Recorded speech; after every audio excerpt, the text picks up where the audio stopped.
भीम। ऐसे आवाज नहीं आती है। ये जिंदा कौम है या मरी हुई है? अगर जिंदा कौम है तो जिंदों की तरह आवाज लगाओ, जय भीम। मैं बिना माइक के अपनी आवाज दिखाती हूँ, जय भीम, जय भीम, जय संविधान। आज बहुत ही खुशी की बात है, गांव अरोड़ा में तथागत बुद्ध की स्टैचू आज स्थापित हुई है। वकील साहब का बहुत बहुत साधुवाद, और इन्होंने हमारी पूरी टीम को बुलाया, मुझे बोलने का मौका दिया, बहुत बहुत साधुवाद।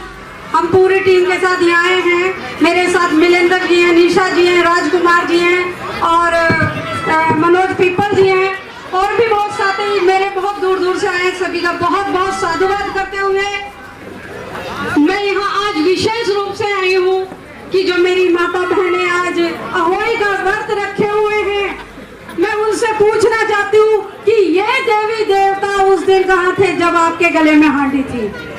ये देवी देवता उस दिन कहाँ थे जब आपको मंदिर में नहीं चढ़ने दिया जाता था, जब आपको पानी तक नहीं पीने दिया जाता था, जब आपको महिलाओं को पैर की जूती समझा जाता था? अरे मेरे बाबा साहब ने आपको ये सम्मान दिया है कि आप शान से जी सकते हो। ये बाबा साहब की बदौलत है कि आज आप पढ़ रहे हो, डॉक्टर, इंजीनियर, वकील बन रहे हो, और आज फिर भी आप पर्दा करे बैठे हो। बड़ी शर्म की बात है कि बाबा साहब ने तो अपनी भीम पुत्रियों को शेरों की तरह दहाड़ना बताया था।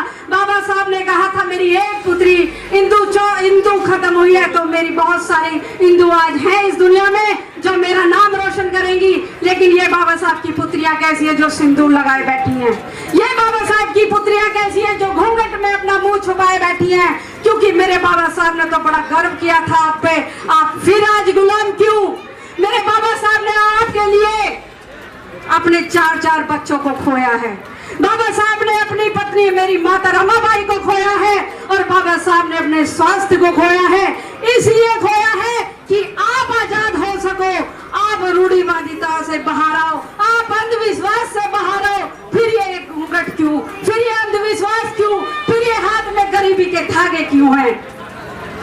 अगर आपको गरीब ही रहना था तो वो जो आपकी पहले की जिंदगी थी, जो संविधान से पहले की जिंदगी थी, जो इतिहास पहले था, वो इतिहास तो आज भी आप लोगों ने कायम कर दिया। बाबा साहब ने तो आपको आजाद शेरनी बनाया था, और आप आज फिर गुलाम क्यों बन गई? मैं अपनी बहनों से कहना चाहती हूँ, ये प्रोग्राम आपके गाँव में हो रहा है, आपके घर में हो रहा है, फिर आज छतों पे क्यों हो? नीचे उतर के आओ। और अगर आप ये कहते हो कि सब भगवानों की देन है, तो मुझे ये बता दो आपके बच्चे कौन से भगवान की देन हैं जिसने पैदा किए हो? एक भी भगवान का नाम बता दो। अगर ये भगवान ने आपको पैदा किया है तो फिर ये बलात्कार किसने पैदा किया है? फिर ये आदमियों के ये लेडीजों के बलात्कार, लड़कियों के बलात्कार, भाइयों के मर्डर जो हो जाते हैं तो क्यों होते हैं? मूंछ रखने पर भाइयों के मर्डर हो जाते हैं, आपके जमीन जायदाद जबरदस्ती छीन ले जाते हैं। ये कौन से भगवान की देन है? आप मुझे बताओ। आप अपने बच्चों को खाना मत खिलाओ अच्छा, और फिर कहना कि हाँ मेरे बच्चों की लंबी उम्र हो जाएगी।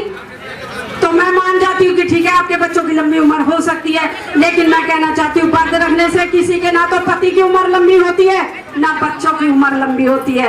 बच्चों की लंबी उम्र होगी तो अच्छे खाने पीने से होगी, और पति की लंबी उम्र होगी तो अच्छे स्वास्थ्य से, खुश रहने से होगी। आप जब वो दारू पीते तब ना आपने कोई व्रत करा, कोई डंडा बजाया उनमें? नहीं बजाया। लेकिन आप सिर्फ इसलिए उनमें जो है अंधविश्वास रखते हो, एक रूढ़िवादिता आप ढो रहे हो कि पति की लंबी उम्र करवा चौथ के व्रत रखने से हो जाती है। तो मैं कहना चाहती हूँ जब आपके बच्चे छोटे छोटे होते हैं, 1-1, 2-2 महीने के होते हैं, जब बच्चा रोता है तो क्या कहती है मम्मी? बेटा देख चंदा मामा दूर के। जब वो बच्चों का मामा है तो फिर वो आपका पति कैसे हो गया करवा चौथ वाले दिन? ये तो आप बताओ कि करवा चौथ का तो व्रत आपने रखा है ना, फिर वो पति और भाई में अंतर क्या रह गया? आपने दोनों रिश्तों को बदनाम कर दिया। तो मैं ये कहना चाहती हूँ कि जब आपके पति दारू पे खाएं आप तब रोको, जब आपके पति गुटखा खाए, बीड़ी सिगरेट पिए तब आप उन्हें रोको। अगर करवा चौथ रखने से अगर किसी की लंबी उम्र होती तो आईसीयू में, हॉस्पिटल में लाइन नहीं लगी होती।